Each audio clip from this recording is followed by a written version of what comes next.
Department of Transportation nakahanda na sa nakaabang 3 araw na tigil pasada ng grupong Manibela. Si Bernard Ferrer sa report. Nakahanda ng libreng sakay sa gitna ng kinasang tigil pasada ng transport group na Manibela mula April 15 hanggang April 17 dahil sa pagtaas ng presyo ng produktong petrolyo bunsod ng tensyon sa Middle East. Hakbang ito ng Department of Transportation o DOTR upang matiyak na hindi maapekto ng mga commuter lalo na ang mga papasok sa trabaho at eskwelahan. Ayon kay DOTR Secretary Giovanni Badoy Lopez, mahigpit nilang minomonitor ang sitwasyon at tinatasan ng Land Transportation, Franchising and Regulatory Board o LTFRB na makipag-ugnayan sa Manibela. Gayon din sa mga local government unit na posibleng maapektuhan ng tigil pasada. The LTFRB is identifying the routes right now kung ano yung maapektuhan. But again, we're encouraging po at patuloy pa rin po yung pag-ugnayan sa transport group na sana wag nilang ituloy.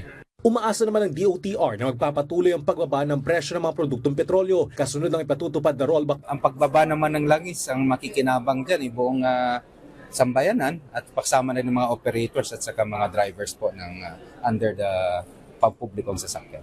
Samantala, hindi naman lalahok sa tigil pasada ang transport group na Altodap at Pasang Mazda. Ayaw nilang maapektuhan ng mga commuter.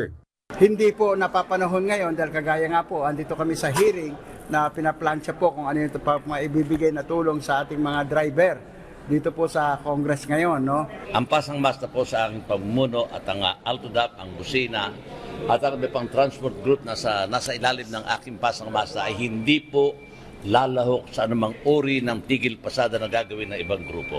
Malaking tulong din anyang nakatakdang rollback sa presyo ng langis, gayon din ang fuel discount na inanunsyo ni Pangulong Ferdinand R. Marcos Jr. kasabay ng pagsisimula ng service contracting program. Bernard Ferrer para sa Pambansang TV sa Bagong Pilipinas.